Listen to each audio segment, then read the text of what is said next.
ਸਤਿ ਸ਼੍ਰੀ ਅਕਾਲ। ਪੰਜਾਬੀ ਰੇਡੀਓ ਅਤੇ Punjabi TV USA ਇਸ ਸਮੇਂ ਤੁਸੀਂ ਵੇਖ ਸੁਣ ਰਹੇ ਹੋ ਪ੍ਰੋਗਰਾਮ ਖਬਰ ਤੇ ਨਜ਼ਰ ਲੈ ਕੇ ਰੂਬਰੂ ਹਾਂ। ਇਸ ਪ੍ਰੋਗਰਾਮ ਦੇ ਵਿੱਚ ਸੀਨੀਅਰ ਪੱਤਰਕਾਰ ਮਿੰਟੂ ਗੁਰੂਸਰੀਆ ਜੀ ਦਾ ਸਾਥ ਹੁੰਦਾ ਹੈ। ਦੇਸ਼ ਵਿਦੇਸ਼ ਦੇ ਨਾਲ ਜੁੜੀਆਂ ਹੋਈਆਂ ਅਹਿਮ ਖਬਰਾਂ ਤੇ ਪਾਈਦਾ ਚਾਨਣਾ। ਕਰਦੇ ਹਾਂ ਸਭ ਤੋਂ ਪਹਿਲਾਂ ਮਿੰਟੂ ਜੀ ਦਾ ਪ੍ਰੋਗਰਾਮ ਦੇ ਵਿੱਚ ਸਵਾਗਤ। ਬਹੁਤ ਬਹੁਤ ਸਵਾਗਤ ਹੈ ਜੀ। ਸ਼ੁਕਰੀਆ ਸਾਰਿਆਂ ਨੂੰ। ਸਤਿ ਸ੍ਰੀ ਅਕਾਲ। ਸਤਿ ਸ਼੍ਰੀ ਅਕਾਲ ਜੀ। ਰੁੱਖ ਖਬਰਾਂ ਦਾ ਕਰਦੇ ਹਾਂ ਸਿੱਧਾ। ਤੇ ਖਬਰਾਂ ਦੇ ਵਿੱਚ ਜਿਸ ਤਰੀਕੇ ਦੇ ਨਾਲ ਈਰਾਨ ਹਾਲੇ ਤੱਕ ਗੋਡਿਆਂ ਤੇ ਆਉਣ ਨੂੰ ਨਹੀਂ ਮੰਨਦਾ, ਈਨ ਮੰਨਣ ਨੂੰ ਨਹੀਂ ਤਿਆਰ, ਤੇ ਸਟ੍ਰੀਟ ਆਫ ਹੋਰਮੋਜ਼ ਦਾ ਮਾਹੌਲ ਤਾਂ ਤਕਰੀਬਨ ਸਭ ਨੂੰ ਹੀ ਪਤਾ ਹੈ। ਪਰ ਇਸ ਸਭ ਦੇ ਨਾਲ ਜੋ ਕੁਝ ਅਸੀਂ ਭਾਰਤ ਦੇ ਵਿੱਚ ਦੇਖ ਰਹੇ ਹਾਂ ਉਹ ਧਿਆਨ ਖਿੱਚਦਾ ਹੈ ਤੇ ਉਹ ਮੰਗਦਾ, ਜਵਾਬ ਤਲਬੀ ਮੰਗਦਾ ਸਰਕਾਰ ਤੋਂ। ਸਰਕਾਰ ਨੇ ਬੇਸ਼ੱਕ ਅੱਜ ਸਾਂਝੀ ਜੀ ਪ੍ਰੈਸ ਕਾਨਫਰੰਸ ਕੀਤੀ ਹੈ, ਪਰ ਗੈਸ ਏਜੰਸੀਆਂ ਦੇ ਅੱਗੇ ਜਿਹੜੀ ਤਾਲਾਬੰਦੀ ਹੋ ਰਹੀ ਹੈ ਤੇ ਲਿਖਿਆ ਜਾ ਰਿਹਾ ਵੀ ਭਾਈ ਆਊਟ ਆਫ ਸਟਾਕ ਹੋ ਗਿਆ ਹੈ ਕੰਮ, ਇਹ ਚਿੰਤਾ ਬੜੀ ਡੂੰਘੀ ਪੇਸ਼ ਕਰਦਾ ਹੈ। ਤੇ ਕਿੰਨੇ ਕੁ ਦਿਨ ਹੋਰ ਭਾਰਤ ਚੱਲ ਸਕਦਾ ਹੈ, ਕਿੰਨੇ ਕੁ ਦਿਨ ਦੀ એનર્ਜੀ ਬਾਕੀ ਹੈ ਜੇ ਸਾਰੀਆਂ ਹੀ ਆਪਾਂ એનર્ਜੀਆਂ ਦਾ ਮੁਲਾਂਕਣ ਕਰਨਾ ਹੋਵੇ, ਪੈਟਰੋਲੀਅਮ ਤੇ ਇੱਧਰ ਗੈਸ, ਬਾਕੀ ਸਾਰਾ। ਨਹੀਂ ਦੇਖੋ, ਜਿਹੜਾ ਅਲਟੀਮੇਟਲੀ ਗੈਸ ਦੀ ਸਪਲਾਈ ਦਾ ਮਸਲਾ ਹੈ ਨਾ, ਉਹ ਇਹ ਆ ਕਿ ਆਪਾਂ ਜਿੱਦਾਂ ਦੇਖਦੇ ਹਾਂ ਇਸ ਵੇਲੇ 30% ਤੱਕ ਕਟੌਤੀ ਹੈ ਜੀ। ਯਾਨੀ ਜਿੰਨੀ ਗੈਸ ਰਿਕੁਆਇਰ ਹੈ ਤੁਹਾਨੂੰ, ਜਿੰਨੀ ਚਾਹੀਦੀ ਆ ਇੰਡੀਆ ਨੂੰ, ਔਰ ਜਿਹੜੀ ਰੈਗੂਲਰ ਸਪਲਾਈ ਹੁੰਦੀ ਆ ਉਹਦੇ ਵਿੱਚ ਜੇ ਤੁਸੀਂ ਵੇਖੋਗੇ ਤਾਂ ਇਸ ਵੇਲੇ 30% ਦੀ ਕਟੌਤੀ ਪਾਈ ਗਈ ਆ। ਤਾਂ 30% ਕਟੌਤੀ ਦਾ ਮਤਲਬ ਇਹ ਆ ਕਿ ਆਪਾਂ ਵੇਖਦੇ ਆ ਕਿ ਇਹ ਕਿਤੇ ਨਾ ਕਿਤੇ ਤੀਸਰਾ ਹਿੱਸਾ ਆਲਮੋਸਟ। ਤਾਂ ਹੁਣ ਜੇ ਆਪਾਂ ਇਸ ਚੀਜ਼ ਨੂੰ ਵੇਖੀਏ ਤਾਂ ਫਿਰ ਸੁਭਾਵਿਕ ਹੈ ਕਿ ਇੰਡੀਆ ਵਰਗੇ ਮੁਲਕ ਦੇ ਵਿੱਚ ਤਾਂ ਸਰ ਇਹ ਹੋਣਾ ਲਗਭਗ ਤੈਅ ਸੀਗਾ। ਤਾਂ ਇਸ ਮਾਮਲੇ ਦੇ ਵਿੱਚ ਇੱਕ ਚੀਜ਼ ਹੋਰ ਬੜੀ ਦਿਲਚਸਪ ਵੇਖਣ ਵਾਲੀ ਆ, ਬਹੁਤ ਵੇਖਣ ਵਾਲੀ ਆ। ਉਹ ਇਹ ਆ ਕਿ ਇੱਥੋਂ ਦੇ ਹਾਕਮ ਲਗਾਤਾਰ ਕਹੀ ਜਾਂਦੇ ਹੁੰਦੇ ਆ ਕਿ ਸਾਰੀਆਂ ਚੀਜ਼ਾਂ ਠੀਕ ਨੇ ਜੀ, ਐਵਰੀਥਿੰਗ ਇਜ਼ ਓਕੇ ਆ, ਫਲਾਂ ਫਲਾਂ ਫਲਾਂ ਫਲਾਂ। ਪਰ ਐਨ ਮੌਕੇ ਤੇ ਆ ਕੇ ਜਦੋਂ ਭੀੜ ਪੈਂਦੀ ਆ ਤਾਂ ਇਹ ਜਿਹੜੇ ਹੁੰਦੇ ਆ, ਇਹ ਹਾਕਮ ਬਿਲਕੁਲ ਹੀ ਬੇਵੱਸੀ ਆਪਣੀ ਜ਼ਾਹਰ ਕਰ ਦਿੰਦੇ ਆ। ਜੋ ਹਾਲਾਤ ਹੁੰਦੇ ਨੇ ਲੋਕਾਂ ਦੇ, ਉਹਨਾਂ ਨੂੰ ਉਸੇ ਤਰ੍ਹਾਂ ਉਹਨਾਂ ਦੇ ਹਾਲਾਤਾਂ ਤੇ ਛੱਡ ਦਿੰਦੇ ਆ। ਤੋ ਬਹਰਹਾਲ ਜੇ ਆਪਾਂ ਪੰਜਾਬ ਦੀ ਗੱਲ ਕਰੀਏ ਗੁਰਪ੍ਰੀਤ, ਇਸ ਵੇਲੇ ਤਾਂ ਚੰਡੀਗੜ੍ਹ ਦੇ ਵਿੱਚ ਗੈਸ ਏਜੰਸੀ ਨੂੰ ਤਾਲਾ ਲੱਗਿਆ, ਨਿਊਜ਼ ਵੈਬਸਾਈਟ ਦੱਸ ਰਹੀ ਸੀ। ਅੰਮ੍ਰਿਤਸਰ ਦੇ ਵਿੱਚ ਏਜੰਸੀ ਬੰਦ ਹੋ ਗਈ, ਲਿਖਿਆ ਆਊਟ ਆਫ ਸਟਾਕ। ਜਲੰਧਰ ਦੇ ਵਿੱਚ ਇੱਕ ਪੈਟਰੋਲ ਪੰਪ ਬੰਦ ਹੋ ਗਿਆ। ਲੁਧਿਆਣੇ ਦੇ ਵਿੱਚ ਕਸਟਮਰ ਮੁਲਾਜ਼ਮ ਭਿੜ ਰਹੇ ਨੇ। ਮਤਲਬ ਪੰਜਾਬ ਦੇ ਵਿੱਚ ਇਸ ਵੇਲੇ ਬੁਰੀ ਹਾਲਤ ਹੈ, ਬੁਰੀ ਹਾਲਤ ਆ।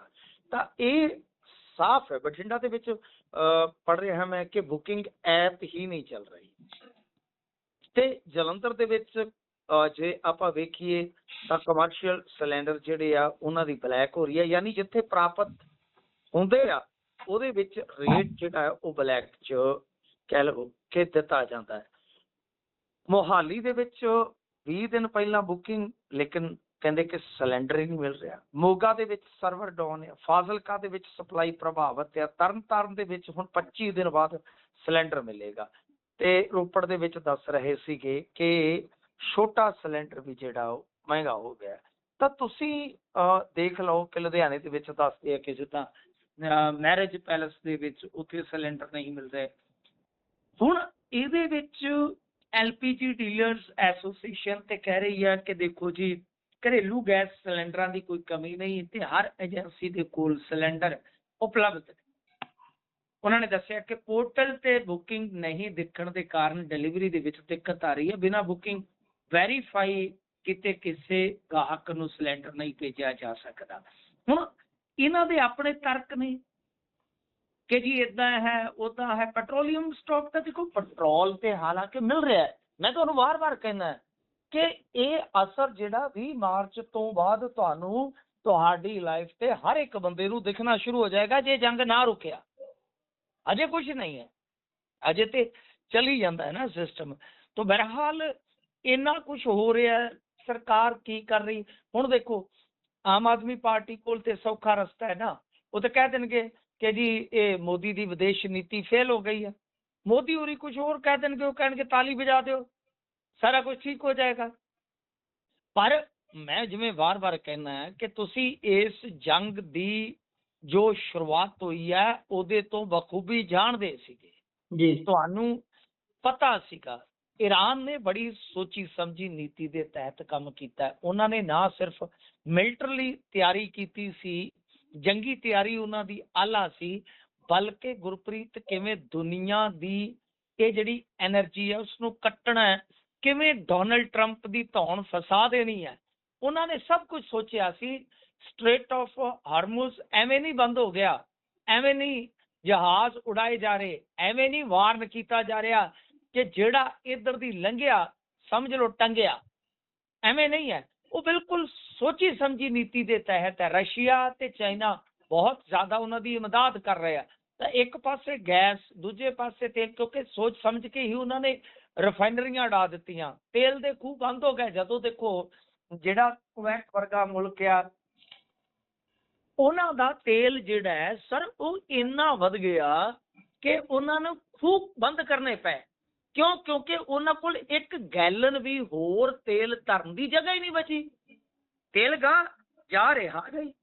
ਤਾਂ ਇਸ ਕਰਕੇ ਈਰਾਨ ਤੇ ਇੱਥੋਂ ਤੱਕ ਕਹਿੰਦਾ ਹੈ ਕਿ ਅਸੀਂ ਜੀ ਲਗਭਗ $200 ਤੱਕ ਰੇਟ ਜਿਹੜੇ ਆ ਪਹੁੰਚਣ ਦੀ ਸੰਭਾਵਨਾ ਰੱਖਦੇ ਆ। ਤਾਂ ਤੁਸੀਂ ਸੋਚ ਕੇ ਦੇਖੋ ਕਿ ਜਦੋਂ $200 ਪ੍ਰਤੀ ਬੈਰਲ ਰੇਟ ਕਰੂਡ ਆਇਲ ਦਾ ਹੋ ਜਾਏਗਾ ਤੇ ਦੁਨੀਆ ਦਾ ਹਾਲ ਕੀ ਹੋਏਗਾ ਸਰ, ਦੁਨੀਆ ਦਾ ਹਾਲ ਕੀ ਹੋਏਗਾ। ਤਾਂ ਗੱਲ ਇਹ ਆ ਕਿ ਅੱਜ ਜੇ ਆਪਾਂ ਵੇਖੀਏ ਤਾਂ ਅਮਰੀਕਾ ਨੇ ਜੋ ਗੱਲ ਕਹੀ ਸੀ ਕਿ 24 ਘੰਟਿਆਂ 'ਚ ਇੱਦਾਂ ਕਰ ਦਿਆਂਗੇ, ਫਿਰ ਇਸ ਤਰ੍ਹਾਂ ਕਿਹਾ ਸੀਗਾ ਕਿ ਸਕਾਟ ਕਰਕੇ ਅਸੀਂ ਸਟ੍ਰੇਟ ਆਫ ਹਾਰਮੂਜ਼ ਨੂੰ ਲੰਘਾਵਾਂਗੇ ਜੀ, ਫਲਾਂ ਟਮਕਾ, ਫਿਰ ਉਹ ਟਵੀਟ ਵੀ ਮੰਤਰੀ ਦਾ ਡਿਲੀਟ ਹੋ ਗਿਆ। ਉਹ ਕਿੰਨਾ ਕੁਝ ਹੋਇਆ ਜਿਹੜਾ ਕਿ ਉਲਟ ਗਿਆ। ਤਾਂ ਮੇਰੇ ਖਿਆਲ ਦੇ ਨਾਲ ਇਸ ਵੇਲੇ ਜੇ ਆਪਾਂ ਗੱਲ ਕਰੀਏ, ਇੱਕ ਜਿਹੜੇ ਇਹਨਾਂ ਦੇ ਊਰਜਾ ਮੰਤਰੀ ਆ, ਉਹ ਕਹਿੰਦੇ ਆ ਕਿ 18 ਫਰਵਰੀ ਨੂੰ ਜਦ ਇਹ ਤੈਅ ਕੀਤਾ ਗਿਆ ਕਿ ਈਰਾਨ ਤੇ ਹਮਲਾ ਕੀਤਾ ਜਾਏਗਾ ਜਾਂ ਨਹੀਂ, ਤਦ ਊਰਜਾ ਮੰਤਰੀ ਜਿਹੜੇ ਕ੍ਰਿਸ ਰਾਈਟ ਸੀ, ਉਹਨਾਂ ਨੇ ਇੱਕ ਇੰਟਰਵਿਊ ਦੇ ਵਿੱਚ ਕਿਹਾ ਸੀ ਕਿ ਉਹਨਾਂ ਨੂੰ ਇਹ ਚਿੰਤਾ ਨਹੀਂ ਸੀ ਕਿ ਅਗਰ ਯੁੱਧ ਹੋਇਆ ਤਾਂ ਮਿਡਲ ਈਸਟ ਤੋਂ ਤੇਲ ਦੀ ਸਪਲਾਈ ਤੇ ਅਸਰ ਪਵੇਗਾ ਜਾਂ ਤੇਲ ਦੇ ਬਾਜ਼ਾਰ ਦੇ ਵਿੱਚ ਵੱਡੀ ਗੜਬੜੀ ਹੋਏਗੀ। ਰਾਈਟ ਨੇ ਕਿਹਾ ਸੀ ਕਿ ਪਿਛਲੇ ਸਾਲ ਜੂਨ ਦੇ ਵਿੱਚ ਜਦੋਂ ਇਜ਼ਰਾਈਲ ਤੇ ਅਮਰੀਕਾ ਨੇ ਈਰਾਨ ਤੇ ਹਮਲੇ ਕੀਤੇ ਸੀ ਤਦ ਵੀ ਤੇਲ ਬਾਜ਼ਾਰ ਤੇ ਕੋਈ ਜ਼ਿਆਦਾ ਅਸਰ ਨਹੀਂ ਪਿਆ ਸੀ। ਉਹਨਾਂ ਦੇ ਮੁਤਾਬਕ ਉਸ ਸਮੇਂ ਤੇਲ ਦੀ ਕੀਮਤ ਥੋੜੀ ਵਧੀ ਸੀ ਲੇਕਿਨ ਜਲਦ ਨੀਚੇ ਆ ਗਈ। ਲਓ ਹੁਣ ਤੁਸੀਂ ਇਹ ਦੇਖੋ, ਇਹਨੂੰ ਪਿੱਛੇ ਜਾ ਕੇ ਦੇਖੋ ਕਿ ਜਦੋਂ ਅਮਰੀਕਨ ਰਾਸ਼ਟਰਪਤੀ ਡੋਨਲਡ ਟਰੰਪ ਨੇ ਇਹ ਮਤਲਬ ਕਿ ਤੈਅ ਕਰਨਾ ਸ਼ੁਰੂ ਕੀਤਾ ਤਾਂ ਉਦੋਂ ਇਹਨਾਂ ਨੇ ਉਹ ਪਿਛਲੀ ਜੰਗ ਦੀ ਕਹਿ ਲਓ ਜਿਹੜੀ ਛੋਟੀ ਭੇੜ ਹੋਈ ਸੀ ਉਹਦੀ ਤਸਵੀਰ ਸਾਹਮਣੇ ਰੱਖੀ ਕਿ ਲਓ ਉਦੋਂ ਕਿਹੜਾ ਕੋਈ ਰੇਟ ਵਧੇ ਸਨ, ਕੋਈ ਕੀ ਹੋਇਆ ਸੀਗਾ, ਥੋੜੇ ਦਿਨਾਂ ਦੀ ਗੱਲ ਹੈ ਇੱਦਾਂ ਦਾ। ਇਹਦਾ ਮਤਲਬ ਆ ਕਿ ਇਹ ਸਾਰਾ ਕੁਝ ਜਿਹੜਾ ਹੈ ਨਾ ਉਹ ਆਪਣੀ ਸਮਝੀ ਜਿਹੜੀ ਨੀਤੀ ਸੀ ਉਹਦੇ ਤਹਿਤ ਨਹੀਂ ਸਨ ਚਲਾ ਸਕੇ। ਗੈਸ ਦੀ ਕਿੱਲਤ ਦੀ ਜਿੱਥੋਂ ਗੱਲ ਕਰੀਏ, ਜਿੱਥੋਂ ਆਪਾਂ ਕਹਾਣੀ ਸ਼ੁਰੂ ਕੀਤੀ ਆ, ਹੁਣ ਪੂਰੇ ਪੈਨ ਇੰਡੀਆ ਤੇ ਝਾਤ ਮਾਰੀਏ ਤਾਂ 900 ਰੁਪਈਆਂ ਨੂੰ ਮਿਲਣ ਵਾਲਾ ਸਿਲੰਡਰ ਕਈ ਥਾਈਂ ਜਿਹੜਾ ਘਰੇਲੂ ਖਪਤਕਾਰੀ ਦਾ ਹਿੱਸਾ ਹੈ ਉਹ 1800 ਤੱਕ ਚਲਾ ਗਿਆ। ਪਿੰਡਾਂ ਦੇ ਵਿੱਚ ਹੁਣ 45 ਦਿਨ ਤੱਕ ਸਿਲੰਡਰ ਬੁਕਿੰਗ ਚਲੇ ਗਈ ਆ। ਇਹ ਪੈਨ ਇੰਡੀਆ ਦੀ ਗੱਲ ਕਰ ਰਹੇ ਆ, ਪਹਿਲਾਂ 25 ਦਿਨ ਚੱਲ ਰਹੀ ਸੀ। ਤਾਂ ਤੁਸੀਂ ਸੋਚ ਕੇ ਦੇਖੋ, ਬਿਹਾਰ ਦੇ ਕਈ ਸ਼ਹਿਰਾਂ ਦੇ ਵਿੱਚ ਦੱਸਦੇ ਆ ਕਿ 1800 1900 ਇੱਥੋਂ ਤੱਕ ਤੇ ਮੱਧ ਪ੍ਰਦੇਸ਼ ਦੇ ਵਿੱਚ ਜੇ ਤੁਸੀਂ ਵੇਖੋਗੇ ਕਮਰਸ਼ੀਅਲ ਸਿਲੰਡਰ 4-4 5-5 ਹਜ਼ਾਰ ਦਾ ਵਿਕ ਰਿਹਾ। ਤਾਂ ਤੁਸੀਂ ਸੋਚ ਕੇ ਦੇਖੋ ਪੈਨ ਇੰਡੀਆ ਕਿੱਡਾ ਵੱਡਾ ਇਸ ਵੇਲੇ ਸੰਕਟ ਆਇਆ ਪਿਆ। ਤਾਂ ਖੈਰ ਜੇ ਆਪਾਂ ਅੱਗੇ ਗੱਲ ਕਰੀਏ, ਉੱਤਰ ਪ੍ਰਦੇਸ਼ ਦੇ ਵਿੱਚ ਵੀ ਬਲੈਕ ਚੱਲ ਰਹੀ ਹੈ ਜੀ, ਪੰਜਾਬ ਦੀ ਆਪਾਂ ਗੱਲ ਕਰ ਲਈ ਆ। ਰਾਜਸਥਾਨ ਦੇ ਵਿੱਚ ਰੈਸਟੋਰੈਂਟ ਬੰਦ ਕਰਕੇ ਕਰਮਚਾਰੀਆਂ ਨੂੰ ਘਰ ਭਿਜਵਾਇਆ ਜਾ ਰਿਹਾ ਹੈ। ਉੱਤਰਾਖੰਡ ਦੇ ਵਿੱਚ ਹੋਟਲ ਢਾਬਿਆਂ ਦਾ ਜਿਹੜਾ ਮੈਨਿਊ ਆ ਉਹਦੇ 'ਚ 70% ਜਿਹੜੀਆਂ ਫੂਡ ਆਈਟਮਸ ਨੇ ਉਹ ਆਊਟ ਆਫ ਦਾ ਸਟਾਕ ਕਰ ਦਿੱਤੀਆਂ ਗਈਆਂ।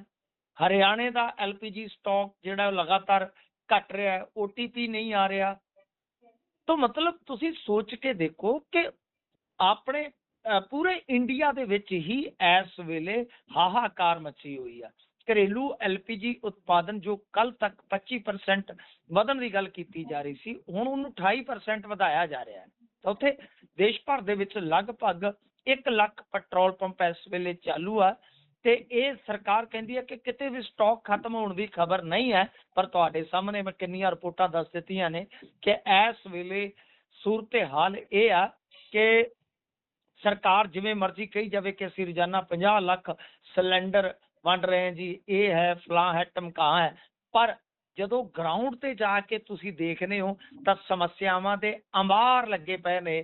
ਗੁਰਪ੍ਰੀਤ ਜੀ ਜੀ, ਇਸ ਤੋਂ ਅੱਗੇ ਜੇਕਰ ਵਧੀਏ ਤਾਂ ਗੱਲ ਖਹਿਰਾ ਹੋਣਾ ਦੀ ਕਰੀਏ। ਸੁਖਪਾਲ ਖਹਿਰਾ ਦਾ ਸਪੁੱਤਰ ਪੇਸ਼ ਹੋਇਆ ਹੈ ਅੱਜ। ਹਾਂਜੀ, ਦੇਖੋ ਸੁਖਪਾਲ ਸਿੰਘ ਖਹਿਰਾ ਦੀ ਜਗ੍ਹਾ ਤੇ ਵੈਸੇ ਤੇ ਅੱਜ ਤੁਸੀਂ ਦੇਖੋਗੇ ਤਾਂ ਪ੍ਰਿਵਿਲੇਜ ਵਾਲਾ ਵੀ ਇਹਨਾਂ ਨੇ ਕੰਮ ਜਿਹੜਾ ਹੈ ਉਹ ਖਹਿਰਾ ਦਾ ਕਰ ਦਿੱਤਾ। ਯਾਨੀ ਜੋ ਇੱਕ ਵਿਸ਼ੇਸ਼ ਅਧਿਕਾਰ ਹੁੰਦੇ ਆ ਵਿਧਾਇਕਾਂ ਦੇ, ਉਹ ਇੱਕ ਕਮੇਟੀ ਹੁੰਦੀ ਆ। ਤਾਂ ਮੈਨੂੰ ਲੱਗਦਾ ਕਿ ਸੁਖਪਾਲ ਸਿੰਘ ਖਹਿਰਾ ਦਾ ਮਾਮਲਾ ਉਧਰ ਵੀ ਇਹਨਾਂ ਨੇ ਫਸਾ ਦੇਣਾ ਹੈ। ਹੁਣ ਜੇ ਆਪਾਂ ਵੇਖੀਏ ਤਾਂ ਇਹ ਮਾਮਲਾ ਤਾਂ ਜੁੜਿਆ ਹੋਇਆ ਹੈ ਉਸੇ ਹੀ ਪ੍ਰਕਰਨ ਦੇ ਨਾਲ ਜਿਸ ਪ੍ਰਕਰਨ ਕਰਕੇ ਆਪਾਂ 2 ਦਿਨ ਵੇਖਿਆ ਕਿ ਕਿੰਨਾ ਹੰਗਾਮਾ ਹੋਇਆ। ਉਸ ਨੂੰ ਰੈਪੀਟੀਸ਼ਨ ਦੇਣ ਦੀ ਜ਼ਰੂਰਤ ਨਹੀਂ ਹੈਗੀ ਗੁਰਪ੍ਰੀਤ। ਸਾਨੂੰ ਸਿੱਧੀ ਅੱਜ ਦੀ ਗੱਲਬਾਤ ਕਰਨੀ ਚਾਹੀਦੀ ਹੈ ਕਿਉਂਕਿ ਖੁਦ ਤੇ ਪੇਸ਼ ਨਹੀਂ ਹੋਏ। ਇਹਨਾਂ ਦੇ ਸਪੁੱਤਰ ਜਿਹੜੇ ਕਿ ਇਤਫਾਕਨ ਵਕਾਲਤ ਦੇ ਨਾਲ ਜੁੜੇ ਨੇ ਉਹ ਆਪ ਪੇਸ਼ ਹੋਏ ਆ। ਤੁਹਾਨੂੰ ਪਤਾ ਹੀ ਆ ਕਾਂਗਰਸੀ ਵੈਸੇ ਚਾਹੇ ਰਾਜਾ ਵੜਿੰਗ ਹੋਣ, ਪ੍ਰਤਾਪ ਸਿੰਘ ਬਾਜਵਾ ਹੋਣ, ਚਾਹੇ ਹੁਣ ਸੁਖਪਾਲ ਖਹਿਰਾ, ਮਹਿਲਾ ਕਮਿਸ਼ਨ ਜਾਂ ਜਿਹੜੇ ਆਪਣੇ ਹੈਗੇ ਨੇ SC ਕਮਿਸ਼ਨ ਵਾਲੇ, ਇਹਨਾਂ ਦਾ ਸਾਹਮਣਾ ਸਿੱਧੇ ਤੌਰ ਤੇ ਨਹੀਂ ਕਰਦੇ। ਫਿਰ ਉਹ ਕੋਰਟ ਦਾ ਵੀ ਰਸਤਾ ਕਈ ਵਾਰ ਅਖਤਿਆਰ ਕਰ ਲੈਂਦੇ ਆ ਤੇ ਉੱਥੋਂ ਕਈ ਵਾਰ ਮਾਮਲਾ ਸਟੇ ਵੀ ਕਰਵਾ ਲੈਂਦੇ ਆ। ਕੀ ਅਜਿਹਾ ਹੀ ਹੋਏਗਾ ਆਉਣ ਵਾਲੇ ਸਮੇਂ 'ਚ? ਸੁਖਪਾਲ ਸਿੰਘ ਖਹਿਰਾ ਹੋਰਾਂ ਦੀ ਹਿਕਮਤ ਅਮਲੀ ਕੀ ਉਹੀ ਆ ਜਾਂ ਫਿਰ ਕਿਤੇ ਨਾ ਕਿਤੇ ਉਹ ਅਗਲੀ ਪੇਸ਼ੀ ਤੇ ਪੇਸ਼ ਹੋ ਜਾਣਗੇ? ਐਸਾ ਹੁਣ ਥੋੜਾ ਜਿਹਾ ਅਨੁਮਾਨ ਹੀ ਲਾਇਆ ਜਾ ਸਕਦਾ, ਅੰਦਾਜ਼ਾ ਹੀ ਲਾਇਆ ਜਾ ਸਕਦਾ ਹੈ। ਤਾਂ 7 ਦਿਨ ਦਾ ਵਕਤ ਫਿਲਹਾਲ ਮੰਗ ਲਿਆ ਗਿਆ। ਮਹਿਤਾਬ ਸਿੰਘ ਖਹਿਰਾ ਜਿਹੜੇ ਆ ਇਹਨਾਂ ਨੇ ਮਤਲਬ ਕਿ ਅੱਜ ਪੇਸ਼ੀ ਭੁਗਤੀ ਆ। ਤੇ ਦੂਜੇ ਪਾਸੇ ਮੈਂ ਹੁਣ ਤੋਂ ਥੋੜੀ ਦੇਰ ਪਹਿਲਾਂ ਮੈਂ ਆਪਦੀ ਫੇਸਬੁੱਕ ਪੇਜ ਤੇ ਯਾਨੀ 2 ਸਕਰੀਨਸ਼ਾਟ ਸ਼ੇਅਰ ਕੀਤੇ ਨੇ। ਅੱਛਾ, ਇਹਦੇ ਵਿੱਚ ਕੀ ਆ? ਇਹਦੇ ਵਿੱਚ ਇੱਕ ਜੈ ਸਿੰਘ ਸ਼ਿਬਰ ਬੜੇ ਸੀਨੀਅਰ ਜਰਨਲਿਸਟ ਨੇ ਜਾਗਰਣ ਗਰੁੱਪ ਦੇ ਜੀ, ਉਹ ਕੀ ਕਹਿ ਰਹੇ ਆ? ਉਹਨਾਂ ਦਾ ਸਟੇਟਸ ਹੈ, ਉਹ ਕਹਿੰਦੇ ਕੈਬਨਿਟ ਰੈਂਕ ਵਾਲੇ ਇੱਕ ਖਾਸ ਆਗੂ, ਇਹ ਜਿਹੜੇ ਉਹ ਕੌਮੇ ਹੁੰਦੇ ਆ ਉਹਨਾਂ ਦੇ ਵਿੱਚ ਖਾਸ ਆਗੂ ਨੇ ਅੱਜ ਇੱਕ ਮਹਿਲਾ ਪੱਤਰਕਾਰ ਬਾਰੇ ਮਾੜੀ ਟਿੱਪਣੀ ਕੀਤੀ। ਦੁੱਖ ਅਤੇ ਹੈਰਾਨੀ ਦੀ ਗੱਲ ਇਹ ਹੈ ਕਿ ਇਹ ਟਿੱਪਣੀਆਂ ਜੋ ਉਸ ਵੇਲੇ ਕੀਤੀ ਗਈ ਜਦੋਂ ਵਿਧਾਨ ਸਭਾ ਦੇ ਅੰਦਰ ਔਰਤ ਦੇ ਸਨਮਾਨ ਨੂੰ ਲੈ ਕੇ ਹੁਕਮਰਾਨ ਧਿਰ ਨੇ ਵਿਰੋਧੀ ਧਿਰ ਦੇ ਉੱਤੇ ਹਮਲਾਵਰ ਰੁਖ ਅਪਣਾਇਆ ਹੋਇਆ ਹੈ ਅਤੇ ਸੁਖਪਾਲ ਖਹਿਰਾ ਤੋਂ ਮੁਆਫੀ ਦੀ ਮੰਗ ਕੀਤੀ ਜਾ ਰਹੀ ਹੈ। ਪੰਜਾਬ ਅਤੇ ਚੰਡੀਗੜ੍ਹ ਜਰਨਲਿਸਟ ਯੂਨੀਅਨ ਅਜਿਹੇ ਦੋਗਲੇ ਕਿਰਦਾਰ ਵਾਲੇ ਆਗੂਆਂ ਦੇ ਰਵੱਈਏ ਦੀ ਸਖਤ ਸ਼ਬਦਾਂ ਦੇ ਵਿੱਚ ਨਿੰਦਾ ਕਰਦੀ ਹੈ। ਹੁਣ ਇਹਦੇ ਕਮੈਂਟਾਂ ਦੇ ਵਿੱਚ ਜਾਓਗੇ, ਕਮੈਂਟ ਸੈਕਸ਼ਨ ਦੇ ਵਿੱਚ ਜਾਓਗੇ ਤਾਂ ਉੱਥੇ ਬਹੁਤ ਸਾਰੇ ਲੋਕ ਇਹ ਮੰਗ ਕਰ ਰਹੇ ਨੇ ਕਿ ਭਾਈ ਤੁਹਾਡੇ ਵਰਗੇ ਸੀਨੀਅਰ ਪੱਤਰਕਾਰਾਂ ਨੂੰ ਇਹਦੇ ਤੇ ਚੁੱਪ ਨਹੀਂ ਰਹਿਣਾ ਚਾਹੀਦਾ। ਬਿਲਕੁਲ। ਜਦ ਕਿ ਦੂਜੇ ਪਾਸੇ ਜੇ ਤੁਸੀਂ ਵੇਖੋਗੇ ਤਾਂ ਉਹ ਕਹਿ ਰਹੇ ਕਿ ਅਸੀਂ ਤਾਂ ਘੱਟੋ ਘੱਟ ਬੋਲ ਰਹੇ ਹਾਂ। ਜਿਹਨੂੰ ਬੋਲਿਆ ਗਿਆ ਉਹ ਤੇ ਇੱਕ ਔਰਤ ਪੱਤਰਕਾਰ ਹੈ, ਉਹ ਕਿਉਂ ਨਹੀਂ? ਬੜੀ ਵੱਡੀ ਤੇ ਬੜੀ ਪੇਚੀਦਾ ਗੱਲ ਆ ਕਿ ਇਹ ਕੌਣ ਹੋ ਸਕਦਾ ਬੀਬਾ ਕੈਬਨਿਟ ਰੈਂਕ ਤੇ? ਹੁਣ ਤੁਹਾਨੂੰ ਪਤਾ ਹੀ ਆ, ਇੱਕ ਤੇ ਚੀਫ ਵਿਪ ਹੁੰਦੇ ਆ ਜਿਹੜੇ, ਉਹ ਤੇ ਬੀਬੀ ਆ ਬਲਜਿੰਦਰ ਕੌਰ ਜੀ, ਉਹਨਾਂ ਕੋਲ ਵੀ ਕੈਬਨਿਟ ਰੈਂਕ ਹੁੰਦਾ। ਇੱਕ ਸਪੀਕਰ ਹੈ, ਉਹਦੇ ਕੋਲ ਵੀ ਕੈਬਨਿਟ ਰੈਂਕ ਹੁੰਦਾ। ਤੇ ਇਹਨਾਂ ਨੇ ਕੌਮਿਆਂ ਦੇ ਵਿੱਚ ਜੋ ਲਿਖਿਆ ਖਾਸ ਆਗੂ, ਤਾਂ ਇਹਦਾ ਮਤਲਬ ਕੀ ਹੈ? ਤਾਂ ਇਹ ਬੜੀ ਵੱਡੀ ਗੱਲ ਹੈ, ਬਹੁਤ ਵੱਡੀ ਗੱਲ ਹੈ ਕਿ ਜੇ ਇਸ ਤਰ੍ਹਾਂ ਦੇ ਰਿਮਾਰਕਸ ਦਿੱਤੇ ਗਏ ਨੇ ਕਿਸੇ ਔਰਤ ਪੱਤਰਕਾਰ ਪ੍ਰਤੀ, ਤਾਂ ਫਿਰ ਤੇ ਮੈਨੂੰ ਲੱਗਦਾ ਕਿ ਜੇ ਇਹਨਾਂ ਨੂੰ ਪਤਾ ਹੈ, ਜੇ ਇਹਨਾਂ ਦੇ ਕੋਲ ਕੁਝ ਐਵੀਡੈਂਸ਼ਲੀ ਚੀਜ਼ਾਂ ਹੈਗੀਆਂ ਨੇ ਤਾਂ ਦੇਰ ਨਹੀਂ ਸੀ ਕਰਨੀ ਚਾਹੀਦੀ। ਪਰ ਤੁਸੀਂ ਇਹ ਵੇਖੋ ਕਿ ਸਾਡੇ ਵਰਗਿਆਂ ਦੇ ਧੰਨ ਜਿਹੜੇ ਆ ਗੁਰਪ੍ਰੀਤ, ਕਿ ਅਸੀਂ ਅੜੇ ਆਉਨੇ ਆ, ਸਾਡੇ ਵਰਗਿਆਂ ਨੂੰ ਇਹ ਕਹਿਣਗੇ ਲੋ ਇਹ ਕਿਹੜੇ ਪੱਤਰਕਾਰ ਨੇ, ਟਿੱਪਣੀਕਾਰ ਨੇ, ਇਹ ਫਲਾਣੇ ਨੇ, ਇਹ ਬਲੌਗਰ ਨੇ।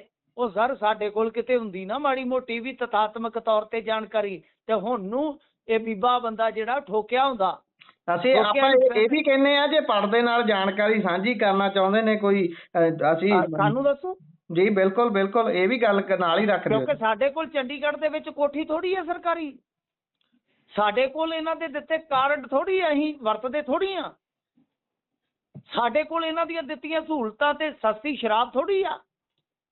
ਖਾਣਾ ਪੀਣਾ ਜੇ ਸਾਡੀ ਜੇਬ ਚੱਲਦੀ ਤੇ ਠੀਕ ਆ। ਤਾਂ ਤੁਸੀਂ ਦੇਖੋ ਕਿ ਇਸ ਸਰਕਾਰ ਨੇ ਕਿੱਡਾ ਦਾਬਾ ਪਾਇਆ ਹੋਇਆ ਹੈ ਕਿ ਅਜੇ ਸੀਨੀਅਰ ਜਰਨਲਿਸਟ ਜਿਨ੍ਹਾਂ ਨੂੰ ਅਸੀਂ ਫੋਲੋ ਕਰਦੇ ਹਾਂ, ਜਿਨ੍ਹਾਂ ਨੂੰ ਅਸੀਂ ਕਹਿ ਲਓ ਕਿ ਉੱਚ ਮੁਕਾਮ ਤੇ ਰੱਖਦੇ ਹਾਂ, ਉਹ ਵੀ ਦੱਬੀ ਆਵਾਜ਼ ਦੇ ਵਿੱਚ ਕੌਮਿਆਂ ਦੇ ਵਿੱਚ ਖਾਸ ਆਗੂ ਦਾ ਜ਼ਿਕਰ ਕਰਦੇ ਆ ਪਰ ਬੋਲ ਨਹੀਂ ਰਹੇ। ਔਰ ਜਿਸ ਮਹਿਲਾ ਆਗੂ ਦਾ ਜੇ ਅਪਮਾਨ ਹੋਇਆ ਉਹ ਪੱਤਰਕਾਰ ਚੁੱਪਿਆ ਤੇ ਪੱਤਰਕਾਰਤਾ ਨੂੰ ਸ਼ਰਧਾਂਜਲੀ ਭੇਂਟ ਕਰ ਸਕਦੇ ਆ। ਬਿਲਕੁਲ, ਇਹ ਤਾਂ ਫਿਰ ਸ਼ਰਧਾਂਜਲੀ ਮੱਲੋ ਮੱਲੀ ਆਪ ਹੀ ਭੇਂਟ ਹੋ ਗਈ। ਵੈਸੇ ਬਿਲਕੁਲ ਤੁਸੀਂ ਗੱਲ ਇਹ ਸਹੀ ਕੀਤੀ ਹੈ ਵੀ ਬਹੁਤ ਸਾਰੀਆਂ ਚੀਜ਼ਾਂ ਦਾ ਇਹ ਚੀਜ਼ਾਂ ਇਹਦੇ ਵਿੱਚ ਬੱਝੇ ਹੁੰਦੇ ਨੇ। ਕਈਆਂ ਨੂੰ ਇਹ ਡਰ ਹੁੰਦਾ ਵੀ ਭਾਈ ਸਾਡੀ ਜਿਹੜੀ ਵਿਧਾਨ ਸਭਾ ਦੇ ਵਿੱਚ ਐਂਟਰੀ ਹੈ ਉਹ ਨਾ ਜਾਂਦੀ ਲੱਗੇ, ਫਿਰ ਸਾਨੂੰ ਹੋਰ ਤਰ੍ਹਾਂ ਦੀ ਪੱਤਰਕਾਰੀ ਹੋਰ ਪਾਸਿਓਂ ਕਰਨੀ ਪੈ ਜੂ, ਜਾਂ ਕਈ ਤਰ੍ਹਾਂ ਦੇ ਹੋਰ ਵੀ ਖੈਰ ਉਹਨਾਂ ਦੇ ਹੋ ਸਕਦੇ ਨੇ ਡਰ, ਸ਼ੱਕ ਸ਼ੁਬੇ ਹੋ ਸਕਦੇ ਨੇ। ਅੱਗੇ ਵਧੀਏ ਤਾਂ ਮੀਤ ਹੇਰ ਮੁੜ ਤਾਕਤ ਦੇ ਵਿੱਚ ਹੈ। ਕਿਵੇਂ ਆਏ ਨੇ ਤਾਕਤ 'ਚ? ਵੈਸੇ ਤਾਂ ਜਿਉਂ ਦਿੱਲੀ ਵੱਲ ਇਹਨਾਂ ਨੇ ਜਾਣਾ ਸ਼ੁਰੂ ਕੀਤਾ ਇਹ ਨਜ਼ਰ ਘੱਟ ਆਉਂਦੇ ਨੇ ਪੰਜਾਬ ਦੇ ਵਿੱਚ। ਦੇਖੋ ਮੀਤ ਹੇਰ ਜਿਹੜੇ ਆ ਤੁਸੀਂ ਦੇਖਿਆ ਹੋਣਾ ਕੁਝ ਸਟੇਟਮੈਂਟਾਂ ਉਹਨਾਂ ਦੀਆਂ ਬੀਤੇ ਦਿਨ ਆਈਆਂ ਨੇ, ਸੁਖਬੀਰ ਸਿੰਘ ਬਾਦਲ ਦੇ ਉਲਟ, ਅੱਜ ਸੁਖਪਾਲ ਸਿੰਘ ਖਹਿਰਾ ਦੇ ਉਲਟ। ਤਾਂ ਮਤਲਬ ਕਿ ਮੀਤ ਹੇਰ ਦੀ ਐਂਟਰੀ ਹੁੰਦੀ ਸਾਨੂੰ ਜਿਹੜੀ ਹੈ ਉਹ ਨਜ਼ਰ ਆ ਰਹੀ ਹੈ ਪੰਜਾਬ ਦੀ ਪੋਲਿਟਿਕਸ। ਔਰ ਇਹਦੇ ਨਾਲ ਹੀ ਮੈਂ ਤੁਹਾਨੂੰ ਦੱਸ ਦੇਵਾਂ ਕਿ ਉਹਨਾਂ ਨੂੰ ਸੈਕਟਰੀ ਦੇਖੋਗੇ ਤੁਸੀਂ ਪੰਜਾਬ ਕ੍ਰਿਕਟ ਐਸੋਸੀਏਸ਼ਨ ਦਾ। ਅੱਛਾ, ਇਹ ਬੜੀ ਦਿਲਚਸਪ ਕਹਾਣੀ ਹੈ। ਪੰਜਾਬ ਕ੍ਰਿਕਟ ਐਸੋਸੀਏਸ਼ਨ ਦੇ ਵਿੱਚ ਇਸ ਵੇਲੇ ਮਹਿਤਾ ਸਾਹਿਬ ਦਾ ਦਬਦਬਾ ਹੈ।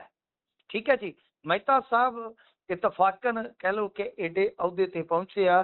ਕਿਸੇ ਟਾਈਮ ਇੱਧਰ ਉੱਧਰ ਠੇਕੇਦਾਰੀ ਵੀ ਕਰਦੇ ਰਹੇ ਆ, ਮਤਲਬ ਕਿ ਕਈ ਪਾਰਟੀਆਂ ਦੇ ਨਾਲ ਤਾਲੁਕਾ ਸਨ ਤੇ ਅਖੀਰ ਝਾੜੂ ਵਾਲਿਆਂ ਦੇ ਨਾਲ ਮਾਮਲਾ ਫਿੱਟ ਹੋ ਗਿਆ ਤੇ ਮਹਿਤਾ ਸਾਡੇ ਇਲਾਕੇ ਵਾਲਾ ਹਿੱਟ ਹੋ ਗਿਆ।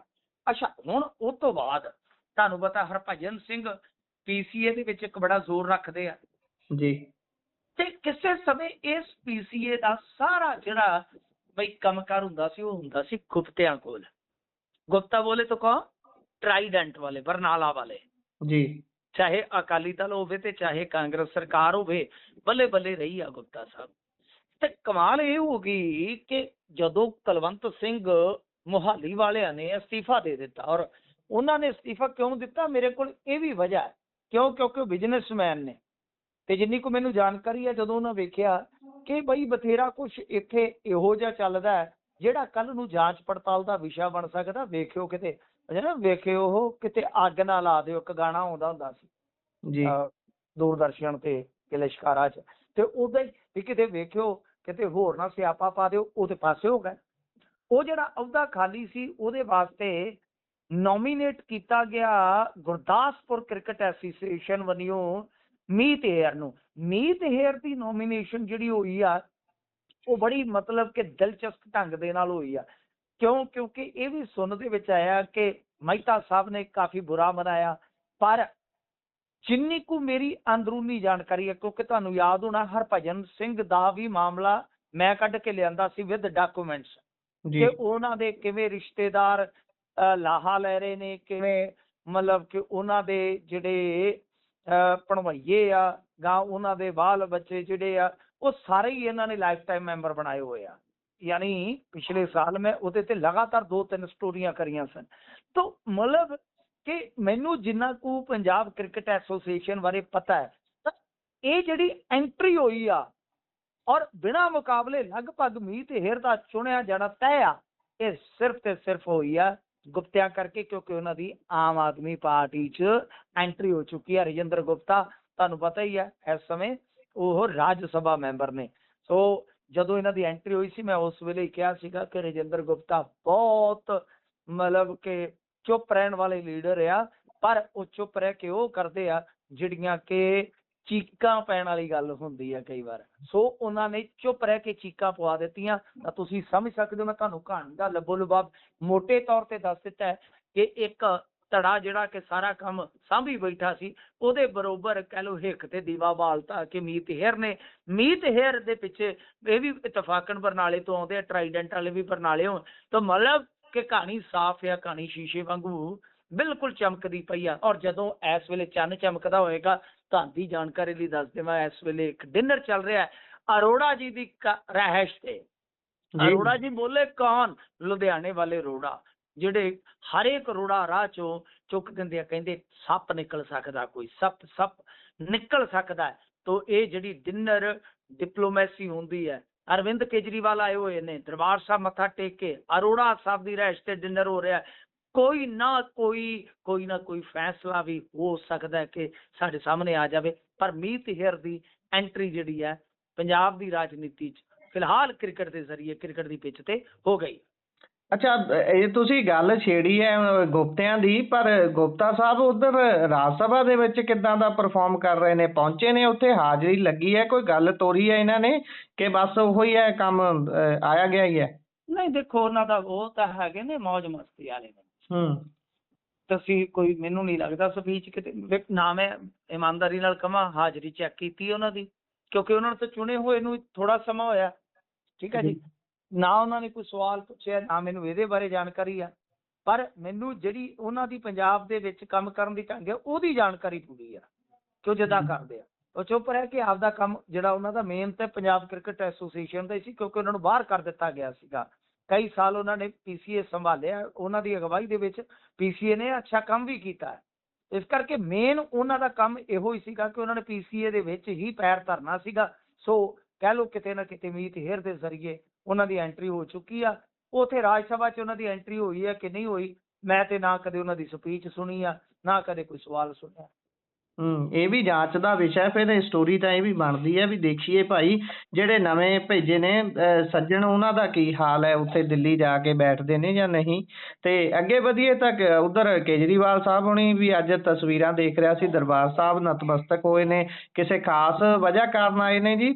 ਮੈਂ ਦੱਸਦਾ ਤੁਹਾਨੂੰ, ਮੈਂ ਪਹਿਲੀ ਖਬਰ ਦੇ ਵਿੱਚ ਹੀ ਦੱਸ ਦਿੱਤਾ ਤੇ ਤੁਹਾਨੂੰ ਮੈਂ ਇੱਕ ਸੰਕੇਤਕ ਕਹਿ ਲਓ ਕਿ ਥੋੜੀ ਪੇਸ਼ੀਨਗੋਈ ਵੀ ਕਰ ਦਿੱਤੀ ਆ ਕਿ ਅੱਜ ਉਹ ਅੰਮ੍ਰਿਤਸਰ ਪਹੁੰਚੇ ਨੇ ਅਚਾਨਕ। ਅੰਮ੍ਰਿਤਸਰ ਤੋਂ ਬਾਅਦ ਉਹ ਸੰਜੀਵ ਅਰੋੜਾ ਜੀ ਦੀ ਰਿਹਾਇਸ਼ ਤੇ ਪਹੁੰਚੇ ਨੇ, ਪਾਵਰਫੁਲ ਮਿਨਿਸਟਰ ਨੇ। ਲੁਧਿਆਣੇ ਦੇ ਵਿੱਚ ਜਦੋਂ ਇਹ ਹਮਖਿਆਲੀ ਜੁੜਦੇ ਆ, ਦੋ ਦੋਸਤ ਜੁੜਦੇ ਆ, ਉਦੋਂ ਬਾਅਦ ਫਿਰ ਅੱਗੇ ਗਾਂ ਕਿਸੇ ਕਹਾਣੀਆਂ ਤੁਰਦੇ ਆ। ਤਾਂ ਉਮੀਦ ਇਹੋ ਆ, ਮੇਰਾ ਕੋਈ ਖਾਸ ਸੋਰਸ ਮੈਨੂੰ ਦੱਸ ਰਿਹਾ ਸੀਗਾ ਕਿ ਤੁਸੀਂ ਤਿਆਰ ਰਹੋ, ਕੋਈ ਨਾ ਕੋਈ ਖਬਰ ਤੁਹਾਡੇ ਲਈ ਵੱਡੀ ਬਣ ਸਕਦੀ ਆ। ਇੰਤਜ਼ਾਰ ਕਰਦੇ ਆ। ਅਰਵਿੰਦ ਕੇਜਰੀਵਾਲ ਜਦੋਂ ਵੀ ਪੰਜਾਬ ਆਉਂਦੇ ਆ, ਬਿਨਾਂ ਮਤਲਬ ਤੋਂ, ਬਿਨਾਂ ਕੰਮ ਤੋਂ ਨਹੀਂ ਆਉਂਦੇ। ਤਾਂ ਫਿਲਹਾਲ ਆਪਾਂ ਇਹ ਵੀ ਦੇਖ ਰਹੇ ਹਾਂ ਕਿ ਅਰਵਿੰਦ ਕੇਜਰੀਵਾਲ ਹੋਰੀ ਜੇ ਪੰਜਾਬ ਦੇ ਵਿਜ਼ਿਟ ਤੇ ਆਏ ਨੇ ਤੇ ਆਉਂਦਿਆਂ ਉਹਨਾਂ ਨੇ ਕਹਿ ਦਿੱਤਾ ਕਿ ਵੇਖੋ ਜੀ, ਅਸੀਂ ਤੇ ਸ਼ੁਕਰਾਨਾ ਕਰਦੇ ਹਾਂ ਕਿ ਸਾਨੂੰ ਕਲੀਨ ਚਿੱਟ ਮਿਲੀ ਆ। ਬਿਲਕੁਲ ਇਹ ਗੱਲ ਗਲਤ ਆ, ਕਿਉਂਕਿ ਇਹਨਾਂ ਦੇ ਫੈਸਲੇ ਨੂੰ ਸਟੇ ਹੀ ਕਰ ਦਿੱਤਾ ਗਿਆ ਫਿਲਹਾਲ। ਤੇ ਕਹਿ ਲਓ ਕਿ ਇਹਨਾਂ ਦਾ ਜਿਹੜਾ ਮਾਮਲਾ ਲਟਕ ਗਿਆ, ਔਰ ਇਹਨਾਂ ਨੇ ਬਕਾਇਦਾ ਚੀਫ ਜਸਟਿਸ ਆ ਜਿਹੜੇ ਹਾਈ ਕੋਰਟ ਦੇ, ਦਿੱਲੀ ਹਾਈ ਕੋਰਟ ਦੇ, ਉਹਨਾਂ ਨੂੰ ਬੇਨਤੀ ਪੱਤਰ ਲਿਖਿਆ ਹੈ ਕਿ ਭਾਈ ਸਾਡਾ ਕੇਸ ਕਿਸੇ ਹੋਰ ਜੱਜ ਦੇ ਉੱਤੇ ਟਰਾਂਸਫਰ ਕਰ ਦਿੱਤਾ ਜਾਵੇ। ਤਾਂ ਦੇਖੋ ਕਿੰਨੀ ਜਲੇਬੀ ਬਣਾ ਜਾਂਦੇ ਆ, ਕਹਿੰਦੇ ਜੀ ਕਿ ਉਥੋਂ ਸਾਨੂੰ ਕਿਰਪਾ ਹੋ ਗਈ ਆ, ਕਲੀਨ ਚਿੱਟ ਮਿਲ ਗਈ ਆ। ਜੀ ਜੀ ਜੀ, ਬਿਲਕੁਲ ਇਸੇ ਤਰੀਕੇ ਨਾਲ ਚੱਲਦਾ ਹੈ। ਇਹ ਤਾਂ ਕਲੀਨ ਚਿੱਟ ਮਿਲਦਿਆਂ ਸਾਰੀ ਦਿੱਲੀ 'ਚ ਕਹਿੰਦੇ ਐਕਟਿਵ ਹੋ ਗਏ ਸੀ, ਕਈ ਲੋਕਾਂ ਨੂੰ ਇਹਨਾਂ ਨੇ ਮਿਲਣਾ ਸ਼ੁਰੂ ਕਰ ਦਿੱਤਾ। ਆ ਜਿਹੜੇ ਆਟੋ ਚਾਲਕ ਨੇ ਉਹਨਾਂ ਨਾਲ ਮੁਲਾਕਾਤਾਂ ਸਾਰੇ ਪਾਸੇ ਛਾਉਣ ਦੀ ਕੋਸ਼ਿਸ਼ ਕੀਤੀ ਸੀ, ਪਰ ਅਗਲਿਆਂ ਨੇ ਫਿਰ ਉਸੇ ਰਾਹ ਤੇ ਲੈ ਆਉਂਦਾ ਜਿੱਥੇ ਪਹਿਲਾਂ ਛੱਡਿਆ ਸੀ। ਅੱਗੇ ਚੱਲੀਏ ਤਾਂ ਜੱਜਾਂ ਦੀ ਰਿਹਾਇਸ਼ ਉੱਤੇ ਹਾਈ ਕੋਰਟ ਸਖਤ ਹੋਈ ਹੈ। ਹਾਂਜੀ ਦੇਖੋ, ਇਹ ਨਾ ਮਸਲਾ ਜਿਹੜਾ ਜੱਜਾਂ ਦੀ ਰਿਹਾਇਸ਼ ਦਾ ਇਹ ਆ ਕਿ ਜਿਹੜਾ ਮਲੇਰਕੋਟ, ਮੈਂ ਤਾਂ ਹੀ ਜਿਹੜੇ ਜਦੋਂ ਇਹ ਜ਼ਿਲ੍ਹੇ ਬਣਾਉਂਦੇ ਆ, ਜਿਵੇਂ ਕੱਲ ਸੁਖਬੀਰ ਸਿੰਘ ਬਾਦਲ ਕਹੀ ਜਾਂਦੇ ਸੀ ਖੰਨੇ ਨੂੰ ਜ਼ਿਲ੍ਹਾ ਬਣਾ ਦੂੰ, ਜਗਰਾਉਂ ਨੂੰ ਜ਼ਿਲ੍ਹਾ ਬਣਾ ਦੂੰ। ਮੈਂ ਕਹਿੰਦਾ ਜਦੋਂ ਵੀ ਇਸ ਤਰ੍ਹਾਂ ਦਾ ਐਲਾਨ ਹੁੰਦਾ ਇਹਦਾ ਵਿਰੋਧ ਕਰਨਾ ਚਾਹੀਦਾ। ਅੱਗੇ ਬੇੜਾ ਗਰਕ ਹੋਇਆ ਜ਼ਿਲ੍ਹੇ ਬਣਾ ਕੇ। ਮੈਂ ਤੁਹਾਨੂੰ ਦੱਸਾਂ ਕਿ ਅਸੀਂ ਕਈ ਵਾਰੀ ਪੂਰੇ ਪੰਜਾਬ ਦਾ ਗੇੜਾ ਕੱਢ ਕੇ ਸ਼ਾਮ ਨੂੰ ਇੱਥੇ ਦੂਜੇ ਕੋਨੇ ਤੇ ਆ ਜਾਂਦੇ ਆ। ਕਿੱਡੀ ਕੁ ਗੱਲ ਆ, ਮਤਲਬ ਕਿ ਜੇ ਤੁਹਾਡਾ ਜ਼ਿਲ੍ਹਾ ਹੈਡਕੁਆਟਰ 30-40 ਕਿਲੋਮੀਟਰ ਦੀ ਰੇਂਜ ਦੇ ਵਿੱਚ ਹੈ ਤੇ ਮੈਨੂੰ ਨਹੀਂ ਲੱਗਦਾ ਕੋਈ ਦਿੱਕਤ ਹੈ। ਬਸ ਫਰਕ ਇਹ ਆ ਕਿ ਜਿੰਨੇ ਵੀ ਕੰਮ ਹੋਣ ਬੰਦੇ ਦੇ ਜ਼ਿਆਦਾਤਰ ਆਨਲਾਈਨ ਹੋ ਜਾਣ, ਤੇ ਜਿਹੜੇ ਆਫਲਾਈਨ ਹੋਣੇ ਆ ਉਹ ਪਾਰਦਰਸ਼ਤਾ ਦੇ ਨਾਲ ਠੀਕ ਢੰਗ ਨਾਲ ਵੇਲੇ ਸਿਰ ਹੋ ਜਾਣ, ਬੰਦਾ ਲਈਦਾ ਹੀ।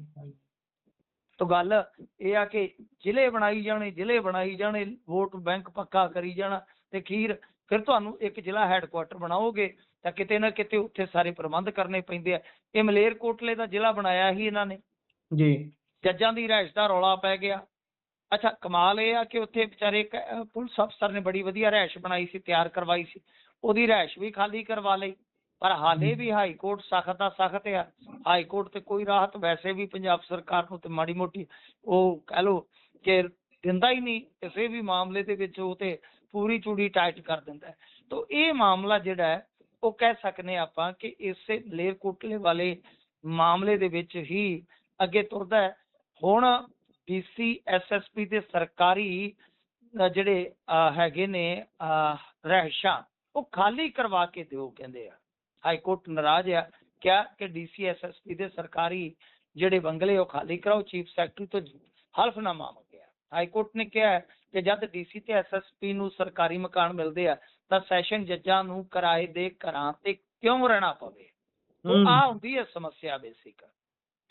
ਇਹ ਸਮੱਸਿਆ ਹੈ ਕਿ ਜਦੋਂ ਤੁਸੀਂ ਅੰਨ੍ਹੇਵਾਹ ਜ਼ਿਲ੍ਹੇ ਬਣਾਈ ਜਾਂਦੇ ਹੋ, ਕਰੀ ਜਾਂਦੇ ਹੋ, ਉਹ ਤੁਹਾਡੇ ਕੋਲ ਪ੍ਰਬੰਧ ਨਹੀਂ ਹੁੰਦੇ ਤੇ ਹਾਈ ਕੋਰਟ ਆਪਦੇ ਜੱਜਾਂ ਦੀ ਤੇ ਸੋਚਦਾ। ਇੱਥੇ ਤੇ ਤੁਹਾਨੂੰ ਪਤਾ ਇੱਕ ਦਿਨ ਜੱਜ ਟ੍ਰੈਫਿਕ ਦੇ ਵਿੱਚ ਫਸ ਗਿਆ ਸੀ ਤਾਂ ਉਹਨਾਂ ਨੇ ਸੋ ਮੋਟੋ ਲੈ ਲਿਆ ਸੀ। ਪਰ ਗੱਲ ਇਹ ਆ ਕਿ ਇਹ ਜਿਹੜੀਆਂ ਰਿਹਾਇਸ਼ਾਂ ਰੂਸ਼ਾਂ ਨਾ, ਮੈਂ ਤੁਹਾਨੂੰ ਇੱਕ ਹੋਰ ਕੰਮ ਦੀ ਗੱਲ ਦੱਸ ਦਿੰਦਾ। ਸਾਡਾ ਮੀਡੀਆ ਬਈ ਇੱਕ ਤਰਫੀ ਗੱਲ ਕਰਦਾ। ਮੈਂ ਤੁਹਾਨੂੰ ਸਿੱਧੀ ਗੱਲ ਦੱਸਾਂ, ਚਾਹੇ ਉਹ ਭਾਵਨਾਤਮਕ ਹੋਵੇ, ਚਾਹੇ ਉਹ ਦੂਸਰੇ ਪਾਸਿਓਂ ਹੋਵੇ, ਸਰਕਾਰ ਦੀ ਆਲੋਚਨਾ ਕਰਨੀ ਹੋਵੇ, ਇਹ ਚੱਲਦਾ ਜੇ ਇੱਕ ਪਾਸੜ। ਜ਼ਿਆਦਾਤਰ ਪੱਤਰਕਾਰ ਸਾਡੇ ਇੱਕ ਪਾਸੜ ਹੀ ਹੋ ਗਿਆ, ਜਾਂ ਤੇ ਉਹ ਸਰਕਾਰ ਦੇ ਤਲਵੇ ਚੱਟਦੇ ਆ ਤੇ ਜਾਂ ਉਹ ਸਰਕਾਰ ਦੇ ਆਲੋਚਕ ਬਣ ਜਾਂਦੇ ਆ। ਪਰ ਮਸਲਾ ਕੀ ਆ? ਮਸਲਾ ਇੱਕ ਬੜਾ ਟੇਢਾ। ਹਾਊਸਿੰਗ ਤੇ ਕੋਈ ਪੱਤਰਕਾਰ ਗੱਲ ਹੀ ਨਹੀਂ ਕਰਦਾ। ਦੱਸੋ ਕਿਹੜਾ ਕਰਦਾ? ਹਾਊਸਿੰਗ ਦਾ ਮਾਮਲਾ ਇਸ ਵੇਲੇ ਬਹੁਤ ਵੱਡਾ ਹੈ। ਇਲੀਗਲ ਕਲੋਨੀਆਂ ਬਣੀ ਜਾਂਦੀਆਂ ਨੇ ਤੇ ਉਹਨਾਂ ਨੂੰ ਮੁੜ ਕੇ ਰੈਗੂਲੇਟ ਕਰ ਦਿੱਤਾ ਜਾਂਦਾ। ਕੋਈ ਵੀ ਟਾਊਨ ਪਲੈਨਿੰਗ ਹੈ ਹੀ ਨਹੀਂ ਪੰਜਾਬ 'ਚ, ਕੋਈ ਮੁੱਦਾ ਹੀ ਨਹੀਂ ਚੱਕਦਾ। ਤਾਂ ਗੱਲ ਅਸਲ 'ਚ ਇਹ ਆ ਕਿ ਲੈਂਡ ਐਕੁਜੀਸ਼ਨ ਜਿਹੜੀ ਆ ਉਹ ਪੰਜਾਬ 'ਚ ਬਿਲਕੁਲ ਠੱਪ ਹੈ। ਔਰ ਕਾਨੂੰਨ ਏਡਾ ਟੇਢਾ ਆ ਕਿ ਲੈਂਡ ਇਹ ਪ੍ਰਾਪਤ ਹੀ ਨਹੀਂ ਕਰ ਸਕਦੇ। ਜੇ ਸਰਕਾਰੀ ਰਿਹਾਇਸ਼ ਵੀ ਬਣਾਉਣੀ ਆ ਨਾ ਤਾਂ ਬਹੁਤ ਔਖਾ ਹੈ। ਤਾਂ ਕਰਦੇ ਕੀ ਆ ਕਿ ਜ਼ਿਆਦਾਤਰ ਫਿਰ ਸ਼ਾਮਲਾਟ ਦੇਖ ਲੈਂਦੇ ਆ ਸਰਕਾਰੀ, ਉਹ ਦੂਰ ਹੈ, ਦਰਾਜ 'ਚ ਆ, ਟੇਢੇ ਢੰਗ ਨਾਲ ਆ, ਪਲੈਨਿੰਗ 'ਚ ਆਉਂਦੀ ਹੈ ਕਿ ਨਹੀਂ ਆਉਂਦੀ। ਉਹ ਇਹ ਸਰਕਾਰ ਦੀ ਵੀ ਮਜਬੂਰੀ ਬਣੀ ਪਈ ਆ। ਤੋ ਇਸ ਵੇਲੇ ਇਹਨਾਂ ਮੁੱਦਿਆਂ ਤੇ ਵੀ ਗੱਲ ਕਰਨ ਦੀ ਜ਼ਰੂਰਤ ਹੈ ਕਿ ਭਾਈ ਹਾਊਸਿੰਗ ਦੀ ਇੱਕ ਬਹੁਤ ਵੱਡੀ ਸਮੱਸਿਆ ਪੂਰੇ ਪੰਜਾਬ 'ਚ ਆ ਰਹੀ ਆ। ਜੀ ਬਿਲਕੁਲ। ਉਧਰ ਸਿੱਧੂ ਮੂਸੇਵਾਲਾ ਕੇਸ ਦੇ ਵਿੱਚ 2 ਦੋਸ਼ੀਆਂ ਨੂੰ ਜ਼ਮਾਨਤ ਮਿਲੀ ਹੈ ਜੀ। ਕੌਣ ਨੇ ਇਹ 2 ਦੋਸ਼ੀ? ਦੇਖੋ, ਜਿਹੜੇ ਦੋਸ਼ੀ ਤਾਂ ਇਸ ਸਾਰੇ ਕੇਸ ਦੀ ਸੂਚੀ 'ਚ ਦੇਖੋਗੇ ਤੇ ਮੈਨੂੰ ਲੱਗਦਾ ਕਿ 3 ਦਰਜਨ ਦੇ ਕਰੀਬ ਇਹਨਾਂ ਨੇ ਨਾਮਜ਼ਦ ਕੀਤੇ ਸਨ। ਕੁਝ ਕੁ ਜੇ ਤੁਸੀਂ ਵੇਖੋਗੇ ਤਾਂ ਉਹ ਹਾਲੇ ਅਰੈਸਟ ਨਹੀਂ ਹੋਏ। ਤਾਂ ਉਹਦੇ 'ਚ ਕੀ ਹੁੰਦਾ ਗੁਰਪ੍ਰੀਤ ਕਿ ਅਸਲ ਦੇ ਵਿੱਚ ਜਦੋਂ ਇਦਾਂ ਦੇ ਮਾਮਲੇ 'ਚ ਇੰਨੀਆਂ ਨਾਮਜ਼ਦਗੀਆਂ ਹੋਈਆਂ ਹੋਣ, ਇੰਨੇ ਜ਼ਿਆਦਾ ਬੰਦੇ ਨੋਮੀਨੇਟ ਹੋਏ ਹੋਣ ਨਾ, ਫਿਰ ਉਦੋਂ ਕੀ ਹੁੰਦਾ ਆ ਕਿ ਜਿਨ੍ਹਾਂ ਦਾ ਰੋਲ ਘੱਟ ਹੁੰਦਾ ਜਾਂ ਸ਼ੱਕੀ ਰੋਲ ਹੁੰਦਾ ਹੈ ਉਹਨਾਂ ਨੂੰ ਹੌਲੀ ਹੌਲੀ ਜ਼ਮਾਨਤਾਂ ਮਿਲਣੀਆਂ ਸ਼ੁਰੂ ਹੋ ਜਾਂਦੀਆਂ ਨੇ। ਕਿਉਂਕਿ ਇਸ ਮੁਕੱਦਮੇ ਨੂੰ ਹੁਣ ਕਈ ਸਾਲ ਗੁਜ਼ਰ ਗਏ ਨੇ। ਤਾਂ ਇਦਾਂ ਹੀ ਆ ਕਿ ਜੇ ਇਹਦਾ ਟਰਾਇਲ ਇਸੇ ਤਰ੍ਹਾਂ ਲਮਕਦਾ ਰਿਹਾ ਤੁਸੀਂ ਦੇਖੋ ਕਿ ਕਈ ਦੋਸ਼ੀਆਂ ਨੂੰ ਜ਼ਮਾਨਤ ਮਿਲ ਜਾਏਗੀ। ਇਹ ਇਸੇ ਬੇਸ ਤੇ, ਇਸੇ ਗਰਾਊਂਡ ਤੇ ਕਿ ਕੁਝ ਦੋਸ਼ੀਆਂ ਨੂੰ ਜ਼ਮਾਨਤ ਮਿਲ ਗਈ ਆ। ਕਿਉਂਕਿ ਇਹਦੇ ਵਿੱਚ ਗਵਾਹਾਂ ਦੀ ਗਿਣਤੀ ਬਹੁਤ ਹੈ, ਇਹਦੇ ਵਿੱਚ ਕੇਸ ਹੋਰ ਲਟਕਣ ਦੀ ਸੰਭਾਵਨਾ। ਸੋ ਇਸ ਵਾਸਤੇ ਮੈਨੂੰ ਲੱਗਦਾ ਹੈ ਕਿ ਇਹ ਸਰਕਾਰ ਨੂੰ ਚਾਹੀਦਾ ਹੈ, ਪੁਲਿਸ ਨੂੰ ਚਾਹੀਦਾ ਹੈ ਕਿ ਇਸ ਟਰਾਇਲ ਨੂੰ ਜਲਦੀ ਤੋਂ ਜਲਦੀ ਸਮਾਪਤ ਕਰਾਵੇ ਤਾਂ ਕਿ ਜਿਹੜੇ ਦੋਸ਼ੀ ਆ ਉਹਨਾਂ ਨੂੰ ਸਜ਼ਾ ਹੋਵੇ ਤੇ ਜਿਹੜੇ ਬਦੋਸ਼ੀ ਇਹਦੇ ਵਿੱਚ ਪਾਏ ਜਾਂਦੇ ਕਾਨੂੰਨ ਦੀ ਨੁਕਤੇ ਨਿਗਾਹ ਤੋਂ ਉਹਨਾਂ ਨੂੰ ਛੱਡ ਦਿੱਤਾ ਜਾਵੇ। ਹੋਰ ਕੀ ਹੈ? ਬਿਲਕੁਲ। ਪਰ ਨਾਮ ਕੀ ਨੇ ਜੀ ਜਿਹੜੇ 2 ਦੋਸ਼ੀ ਜ਼ਮਾਨਤ ਤੇ ਬਾਹਰ ਆਏ ਨੇ? ਦੇਖੋ, ਨਾਮ ਸਿੱਧੂ ਮੂਸੇਵਾਲਾ ਹੱਤਿਆਕਾਂਡ ਦੇ ਵਿੱਚ ਜਿਹੜੇ ਹੋਇਆ ਉਹਦੇ ਵਿੱਚ ਇੱਕ ਪਵਨ ਬਿਸ਼ਨੋਈ ਹੈ, ਇੱਕ ਜਗਤਾਰ ਸਿੰਘ ਹੈ। ਦੋਵਾਂ ਨੂੰ ਰਾਹਤ ਮਿਲੀ ਹੈ। ਯਾਨੀ ਇਹ ਮੇਨ ਨਹੀਂ ਹੈਗੇ। ਮੇਨ ਤਾਂ ਜਿਹੜੇ ਆ ਉਹ ਸ਼ੂਟਰ ਹੈ ਜਾਂ ਕਨਸਪੀਰੇਟਰ ਆ ਜਿਨ੍ਹਾਂ ਨੇ ਇਹ ਕੇਸਾਂ ਦੇ ਵਿੱਚ ਇਦਾਂ ਹੀ ਹੁੰਦਾ ਸਰ। ਮੈਂ ਤੁਹਾਨੂੰ ਪਹਿਲਾਂ ਦੱਸ ਰਿਹਾ ਕਿ ਬਹੁਤ ਸਾਰੇ ਬੰਦੇ ਹੋ ਸਕਦਾ ਕੱਲ ਨੂੰ ਬਰੀ ਵੀ ਹੋ ਜਾਏ। ਜੀ ਜੱਜ ਨੇ ਰੋਲ ਦੇਖਣਾ ਹੁੰਦਾ ਕਿਹਦਾ ਕੀ ਰੋਲ ਬਣਦਾ, ਕਿ ਉਹ ਸਜ਼ਾ ਯੋਗ ਹੈ। ਕਿਸੇ ਨੂੰ ਸਜ਼ਾ ਫਿਰ ਥੋੜੀ ਵੀ ਦਿੱਤੀ ਜਾਂਦੀ ਹੈ, ਕਿਸੇ ਨੂੰ ਬਹੁਤ ਜ਼ਿਆਦਾ ਦਿੱਤੀ ਜਾਂਦੀ ਹੈ। ਜੀ, ਇਸੇ ਦੇ ਨਾਲ ਪ੍ਰੋਗਰਾਮ ਦਾ ਸਮਾਂ ਇੱਥੇ ਸਮਾਪਤ ਹੁੰਦਾ। ਤੁਸੀਂ ਜੁੜੇ ਜਾਣਕਾਰੀਆਂ ਸਾਂਝੀਆਂ ਕੀਤੀਆਂ, ਬਹੁਤ ਬਹੁਤ ਧੰਨਵਾਦ। ਧੰਨਵਾਦ ਜੀ।